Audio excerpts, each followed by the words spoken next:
guys, what's up? I'm Brian here, doing another video for you guys, and this time I'm answering a question for Transformers homework as asked by the Transformers YouTube community on Facebook, and that is, does diecast ruin a figure? So let's go ahead and talk about that. The short answer is it depends, but the long answer is what I'm going to be really talking about. So, with that out of the way, I'm going to be comparing some older figures to some newer styles, because older figures used a lot more diecast compared to modern figures, at least for the main releases. So, for the comparison, for the first one, we've got Ricochet, because I don't have the original Jazz, and I also have the Robots in Disguise Jazz as a modern figure. This is the Transformers Adventure Takara version, and if I were to take the legs and just mess with them, as you can see, the knee gives out on the Takara Jazz, on the Robots in Disguise modern one, but on this one, the legs give out and sometimes the chest will fold back and whatnot, and that's because a lot of the joints use metal parts, which means that it doesn't have as much friction as a plastic ball joint. Now, granted, a lot of the joints on this toy also use metal. They use metal pins, but it's still using the friction of two plastic pieces. It's just what holds it together. So if we compare that to this, a lot of these joints are just metal on metal, so they're sliding constantly. There's not a lot of friction going on with these. Some of the joints do have some friction, but not much. If anything, the best is the feet down here. Now, I will say this is a used figure. I never bought it when it was in box, so I don't know exactly if that's going to be the same with every single Ricochet or Jazz of this mold, but I'm just saying, as far as mine is concerned, it's a floppy mess. And hell, they even knew it. When you compare the arms, which have a lot more articulation, and that's what you're going to use to hold a pose, it's all plastic to hold that pose, because if they were metal, the joints wouldn't work and they'd be floppy. Because what you also need to realize is the chest is one giant piece of metal, or at least for the majority it is. And then down here, that's also a big chunk of metal.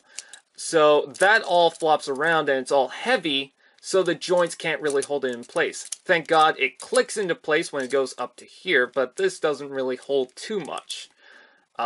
So there's that. Could you imagine if the arms inside here was diecast? He would not be able to hold a pose. And if we were to compare that to the Takara Jazz, could you imagine if the arms right here or the legs used a big chunk of diecast metal? You would not be able to hold a pose for the Takara Jazz. If we were to compare the dead ends right here, now I know that this dead end is not the best figure, but what I will say, and a lot of people who love G1 are going to hate me, is this isn't really a great figure as far as its development. Now, it gets the job done, and when it transforms, it looks similar to something that would look like a robot. You know, it gets the idea across, and it was an older generation. But with the modern generation, you can give it more articulation, more development and whatnot, which gives us the Generations Deluxe Combined Wars Dead End. But for the majority of this, the chest is diecast. Nothing really much on this toy other than the chest and torso and the front of the body is diecast, except for the pins and whatnot. For this figure, of course, it's the same thing. It's got pins to hold it in place, but that is pretty much it. Could you imagine big chunks of metal on this toy, especially being attached to Menasor? That'd be a floppy mess. Now, I know that there is still people that would prefer this guy to have metal in the legs, or maybe even just the upper legs and maybe the upper arms. But I don't know exactly what that would do to the cost as well. Because if it would mean that they have to pay more to get these in development with these giant chunks of metal, and to pay for the metal itself, what would that do to the cost, and what would that do to the figure itself? And I'm not just talking about the joints, I mean just look at the titanium figures and it speaks for itself. But would they shrink because we can already see that a lot of these deluxe class figures have been shrinking and been given less plastic over time. Could you imagine if these guys had expensive giant pieces of metal? And even if it was just little chunks of metal, what exactly would that do? Now, I'm not sure exactly what the cost of metal would do to this. Maybe it wouldn't do anything, but I'm just saying that's something to consider. I'm not going to really say, oh, that's a strong argument. I'm just bringing it out there. What if? If we were to compare the Dirge figure to the Fall of Cybertron Starscream, and I know that these two aren't the same characters, but it's pretty much the same mold they used for the Starscream. As far as this is concerned, most of the body is metal, but it can get away with that because there's no articulation in the legs. Could you imagine if the entire body of this Starscream, or at least the back piece right here, was entirely made up of a giant metal piece? The legs would not be able to hold this guy in a stand or in a pose. So that would have been unfortunate. Again, this figure, with the wings that pop off, can get away with it because, again, there's no articulation in the legs. But for a modern figure, that's a different story. Now, does it necessarily ruin a figure that it doesn't have die-cast, even if the joints were tight, you know? I don't think it really matters too much. And I don't think you need die-cast to make a figure good. I mean, if we're going to take a look at a figure, the first edition Bulkhead is a fantastic figure, but it doesn't use gigantic die-cast pieces.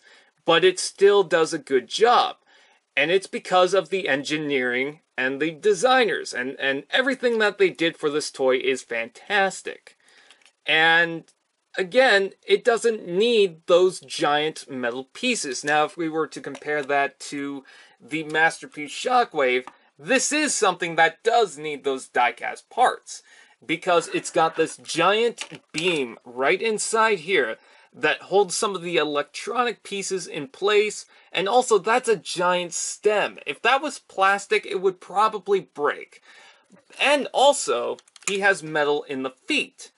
And that is because that allows him to stand up just fine. Because if they were plastic, his feet were light, then a lot of the weight wouldn't be down here. So basically he would fall over constantly, if that makes sense. I don't know. I'm not a scientist. I know I just made that sound stupid. But pretty much what my argument is, if you've got more weight at the bottom and less weight at the top, then you're going to have an easier time standing it up. If we were to compare Six-Shot and pretend that this figure had die-cast, this is a modern figure. Now, this is something to really take note of. The joints on this guy is already floppy. The arm doesn't really stay into place too well. And the knees, I really just don't trust. Look at that. That doesn't really hold. So could you imagine if this guy had die-cast in the arms, die-cast in the body, and die-cast in the legs? You know, and some people are going to say, well, they could use a little bit of die-cast. And I'm not saying that they can't use any die-cast in this figure. In fact, the feet would be cool to have some die-cast, but that would mean that you probably wouldn't be able to get this pose going for the knee. And if there was die-cast in the arms, just for argument's sake, if there was die-cast in the arms, oh my god, that would be a pain in the ass. Now this arm is pretty tight, but I'm comparing that to this arm. And this is a modern engineered figure. And we have to struggle with a lot of these joints just getting worse and worse over time. Take a look at some of the the Last Knight figures.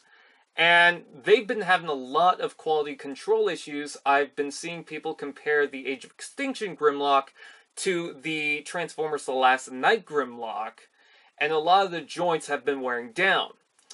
I've been taking a look at the Skeletron reviews, and I'm not really that interested in getting Skeletron because of a lot of the joints on that is just completely loose. So even if they didn't use diecast for the joints and just had it inside the figure for something, well, that would mean that a lot of the pieces would be heavier and he wouldn't be able to stand right. Or at least compared to if he was made out of plastic, which is obviously lighter. So that's kind of my argument, is it could work, but I don't think that every figure nowadays needs diecast, or it makes a figure bad if it doesn't have diecast. I really don't. And also, for a lot of the figures, I don't feel like it's absolutely necessary that you need diecast. Like, okay, that figure has diecast, cool. But sometimes it's mainly for the aesthetic of it, when they could have easily just painted something silver.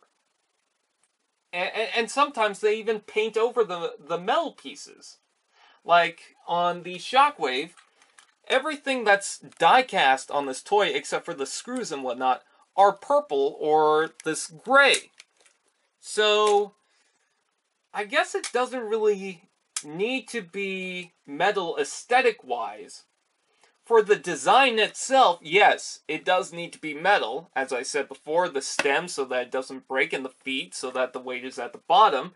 But aesthetically, it doesn't really need that die-cast. Because all it is you're holding the figure and you can feel that it's metal. Now, to some people, that's going to feel more real because it feels like you're actually holding a robot.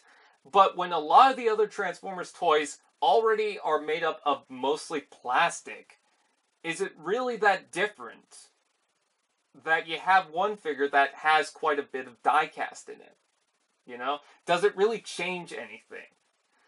I mean, I do understand why people like die-cast in their figures, and I'm not saying that it doesn't work. As I said, my short answer is it depends. Aesthetic-wise, you can use metal in certain places, and it could work.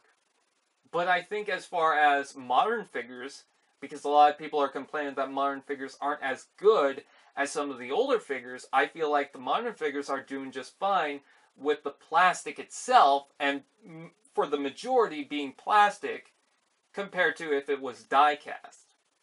Or at least had pieces of die-cast in it. I don't know, that's just my argument. You guys might disagree or not, but in my personal opinion, I don't mind a figure having a little bit of die-cast, but as far as every figure should have die-cast, no. Or if die-cast ruins a figure, I don't think it really does. In fact, I really don't mind that they never use die-cast, you know? Even in the Masterpiece figures. Again, it depends. I mean, to keep the weight at the bottom of the figure so it can stand, okay, yeah, I understand that. But as far as, like, a weapon that's just made out of metal, it doesn't really need to be made out of metal. They can easily make it out of plastic and still make it look real. We got the paint, we got the technology for that. So, I don't think that everything needs to have that die-cast. I'm not saying that I'm not welcome to it, but again, I know I'm sounding like a broken record right now. That's just my personal opinion. I don't think that it ruins a figure if it doesn't have die-cast. So anyways, with that said, I thank you guys for watching. Please like, comment, share, subscribe, and all those fun doodads. And I'll see you guys next time.